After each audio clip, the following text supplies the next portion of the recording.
अस्सलामुअलैकुम। सादियाज़ view channel का name है। लाइक करें, शेयर करें, सब्सक्राइब करें और इस वीडियो को लाजमी देखें, पूरा देखें, एंड तक देखें क्योंकि कुछ इंटरेस्टिंग डिस्कशंस हैं, कुछ इंटरेस्टिंग बातें हैं जो मैं आज आपके साथ शेयर करना चाहती हूँ, करने जा रही हूँ। तो जनाब, थोड़े दिन पहले की बात है कि मेरी बेटी मेरे पास आई है, स्कूल से वापस आई है और आके मुझे सीधा पूछ रही है कि मम्मा आपको पता है ईरान में क्या हुआ है। अब ईरान में जो कुछ हो रहा है वो आप सबको भी पता है, मुझे भी पता है, लेकिन जानबूझकर मैं थोड़ा अनजान बन गई। मैंने कहा बेटा क्या हुआ है। तो मेरी बेटी मुझे कहती है कि मम्मा वहाँ पर ये जो मासा लड़की है उसने मुझे उसकी पिक्चर दिखाई लड़की की, कि इस लड़की के साथ बड़ा जुल्म हुआ है। इसने हिजाब लिया हुआ था लेकिन इसके थोड़े से बाल जो है वो बाहर रह गए थे। तो जो है वो सिक्योरिटी वालों ने, एक पुलिस वालों ने उसको पकड़ लिया, उसके ऊपर बहुत जुल्म किया और वो लड़की की डेथ हो गई।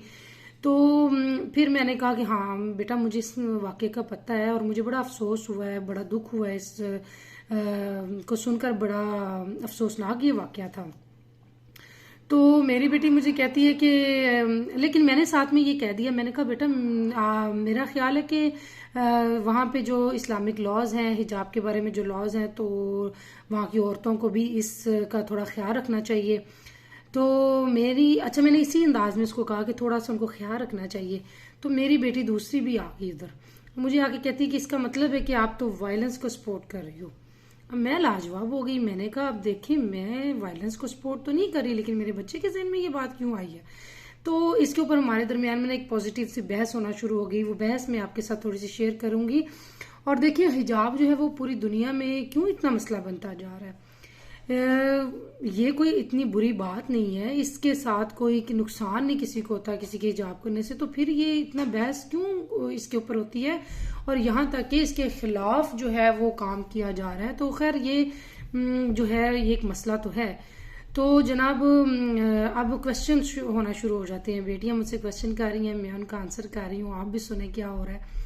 तो नेक्स्ट क्वेश्चन ये आता है कि जनाब आपको पता है उनकी गवर्नमेंट जो है, नहीं आपको पता है कि वहाँ पे जो औरतें हैं उन्होंने अपने हिजाब उतार के फेंक दिए हैं, उन्होंने उनको जला दिया है और वो सड़कों पे निकल आई हैं, वो प्रोटेस्ट करना शुरू हो गई हैं। तो अगेन मैंने कहा कि भाई ये कोई अच्छा तरीका तो नहीं है प्रोटेस्ट करने का। हाँ जुल्म तो हुआ है, उसके खिलाफ आवाज़ तो उठानी चाहिए, लेकिन देखो अब आप बेल्जियम में रहती हो तो आप कोई भी प्रोटेस्ट ऐसा तो नहीं करोगी बाहर निकल के किसी भी जुल्म के खिलाफ जो आप कहो कि मैं कानून को तोड़ के करूं। तो वो एग्री हुई, कहती हाँ ये तो है, कानून को तोड़ के तो हम जो है ना वो प्रोटेस्ट नहीं करना चाहेंगी। तो जनाब उसके बाद मेरी बेटी कहती है कि वहाँ की गवर्नमेंट जो है वो बहुत बुरी गवर्नमेंट है। आपको पता है उन्होंने जो है वो पूरी दुनिया में इंटरनेट बंद कर दिया ताकि वो मजलूम औरतें जो हैं उनकी आवाज़ दुनिया तक ना पहुँच सके। अब as a Muslim mother, as a Muslim woman, मुझे ये बात भी इतनी पसंद नहीं आई कि भाई ये किस परसेप्शन बच्चों का क्या बन रहा है। अब मैंने उसको कहा कि बेटा देखो हो सकता है कि उनकी गवर्नमेंट ने कोई सोच समझ के ये फैसला किया हो। अब बेल्जियम है, यहाँ पे अगर कोई ऐसा काम होता है, कोई एक ग्रुप ऑफ पीपल या कुछ लोग अगर कुछ गलत काम कर देते हैं, तो अगर दूसरे लोग जो हैं वो सारे के सारे सड़कों पर निकल आए, वो कानून को तोड़ना शुरू कर दें, तो जाहिर बात हो सकता है बेल्जियम भी अपना इंटरनेट थोड़ी देर के लिए बंद कर दे, क्योंकि अब मुल्क को अपनी इज्जत भी तो बचाना होती है ना। तो प्रोटेस्ट करने का तरीका अगर सही हो तो हो सकता है इंटरनेट ना बंद किया जाए। तो खैर जो है ना इसके ऊपर हमारी बहस जारी रही, लेकिन मेरे बच्चों ने कहा जी हम ईरान से नफरत करते हैं, वी हेट ईरान, तो हम ईरान कभी जाना पसंद नहीं करेंगे, कभी वहाँ विजिट नहीं करेंगे, हमें कोई फ्री में भी कह के आओ तो हम नहीं जाएंगे। तो जनाब ईरान, अब एक मुल्क के खिलाफ बच्चों के दिल में, जहनों में इतनी नफरत आ जाए, वो कहाँ से आई है? वो बाहर से आई है। मुझे इस बात को डिस्कस करना था, मुझे उनके साथ उनको सेटिस्फाइड करना था। तो आप लोगों से बात करने का मतलब भी ये है कि देखें जब बच्चे आपसे कोई क्वेश्चन आके करते हैं किसी भी मामले में, किसी भी टॉपिक पे, तो सबसे पहले तो आपको इस बात के ऊपर खुशी होनी चाहिए कि बच्चों ने आपसे आके बात की है, अपने पेरेंट्स से आके बात की है। तो आप उसको तसल्ली बख्श जवाब देने की कोशिश किया करें, सब्र से उनकी बात सुने, सब्र से उनकी बात का तो एक्सप्लेन उनको करने दें और ख़ुद भी आराम से उनकी बात का जवाब दें। हो सकता है वो आपको कन्विंस कर लें और हो सकता है कि आप उनको कन्विंस कर लें, लेकिन बात को एकदम से बच्चों को रिएक्ट ना कर दें कि आप उनकी बात को इग्नोर कर दें या जवाब देना पसंद ना करें। अगर आपके पास टाइम नहीं है उस वक्त, तो आप किसी और टाइम के लिए उस चीज़ को रख लें कि हम किसी और वक्त इसके ऊपर बात कर लेंगे, लेकिन बात ज़रूर करें। तो जनाब मैंने फिर जो समझाने की कोशिश की वो कुछ इस तरह से थी कि जनाब एक तो देखें इंटरनेशनल प्रेशर्स भी होते हैं पूरी दुनिया में। अब क्यों इस्लामी मुल्कों में अगर कुछ गलत होता है तो उसको क्यों ज़्यादा उछाला जाता है, इस बात के ऊपर गौर करने की ज़रूरत है। दूसरा ये कि अगर आप ये बात एग्री करते हो कि प्रोटेस्ट या इस तरह के वाक़यात के ऊपर जुल्म जो होता है उसके ऊपर आवाज़ बुलंद तो करनी चाहिए लेकिन गलत तरीका नहीं इख्तियार करना चाहिए, तो फिर आप तो मेरी बात से एग्री करते हो। और दूसरा ये कि अगर देखो इन मुल्कों में रहने वाली औरतें अगर अपनी मर्जी से ड्रेसअप करती हैं, सब कुछ करती हैं, तो हम भी अपनी मर्जी से हिजाब कर सकते हैं, हमारे ऊपर ये पाबंदी नहीं होनी चाहिए। और दूसरा अगर हिजाब के ऊपर यहाँ पे पाबंदी लग रही है, ठीक है, तो वो नाजायज़ है, वो कानून वो हमारे राइट्स से हमसे छीनने की कोशिश है, ठीक है। तो दूसरा देखें अब इंडिया में पहले ये वाक़यात हुए, ईरान में ये वाक़यात हुए, हमारे बच्चे वो पाकिस्तान में बैठे हुए बच्चे हों या दूसरे ख़ास तौर पे छोटी उम्र के बच्चे जो होते हैं उनके ज़हनों में बहुत सवाल उठते हैं। और सबसे पहले ख़तरनाक बात मैं ये समझती हूँ ये है कि वो समझते हैं कि इस्लाम ही ऐसा एक मज़हब है जिसमें ये सारे सख्ती वाले कवानीन हैं या ऐसा कुछ होता है।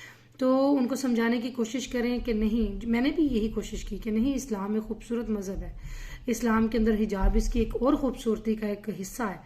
तो हमें अपने दीन को भी लेकर चलना है, जहाँ पे हम रह रहे हैं उन मुल्कों के कवानीन का भी ख्याल रखना है, और जहाँ पे नाइंसाफ़ी होती है, जुल्म होता है, उसके खिलाफ आवाज़ भी उठानी है, लेकिन पॉजिटिव तरीके से उठानी है। अब वो औरतें जो इस तरीके से उठ के बाहर निकल आई हैं, क्या ये एक सही तरीका है? आप मेरे साथ मुझे बताएं कि ये एक सही तरीका है? मेरे ख्याल में तो ये गलत तरीका है।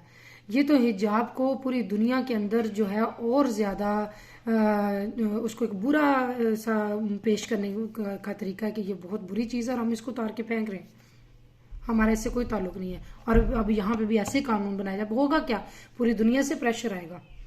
ईरान एक ऐसा मुल्क है जहाँ पे पहले भी पूरी दुनिया में ख़ास तौर पे दूसरी जो नॉन मुस्लिम कंट्रीज़ हैं, जो कुछ पावरफुल कंट्रीज़ हैं, वहाँ पे उनकी आपस में टसल वसल चलती रहती है। आपको इन खबरों से भी इन चीज़ों का पता चलता होगा। तो जनाब हमारी ये डिस्कशन जो थी, कुछ चीज़ें हमने एक दूसरे से बहस की, कुछ चीज़ें हमने एक दूसरे को मनवा ली। तो मेरे बच्चों के साथ मेरी ये डिस्कशन एंड हुई बहुत अच्छे तरीके से। हमने आखिर में दुआ की ईरान के लिए कि अल्लाह ताला यहाँ पे जितने भी फसादात हो रहे हैं वो ख़त्म हो जाएं और अल्लाह ताला सबके लिए आसानियाँ पैदा करे। अगर आपको ये वीडियो पसंद आई है, ये डिस्कशन पसंद आई है और ये तरीका पसंद आया है कि अपने बच्चों से बात करनी चाहिए किसी भी मामले को लेकर, क्योंकि ये मामला जो हैं अब देखिए स्कूल में बैठे बच्चों को इसका पता चल गया, वो घर आके एक वो माइंड सेट लेके घर आए हैं, तो क्या हमें इसके ऊपर डिस्कस नहीं करना चाहिए? हमें बात करनी चाहिए। सियासत से हमारा ताल्लुक नहीं है, लेकिन हमारा ताल्लुक है क्योंकि सियासत में या मुल्कों में जो कुछ भी होता है वो आखिर अब तो हर जगह हर वक्त हर घर में पहुंच जाता है उसी वक्त, तो वो हमारे दिमागों में हमारी सोच को ज़रूर चेंज करता है। लिहाजा उसके ऊपर हमें बात करनी चाहिए, बहुत अच्छे तरीके से इन चीज़ों को हैंडल करना चाहिए और बच्चों के तो हर मामले को बहुत अच्छे तरीके से हैंडल करने की ज़रूरत होती है। तो जनाब वीडियो को आप शेयर करें, आगे वीडियो को पूरा देखा करें, कोई अच्छा मैसेज अगर आपको लगता है उसके बारे में भी बताया करें, दूसरों को भी बताया करें। इंशाल्लाह आपसे फिर मुलाकात होगी किसी और टॉपिक के साथ। अल्लाह हाफिज़।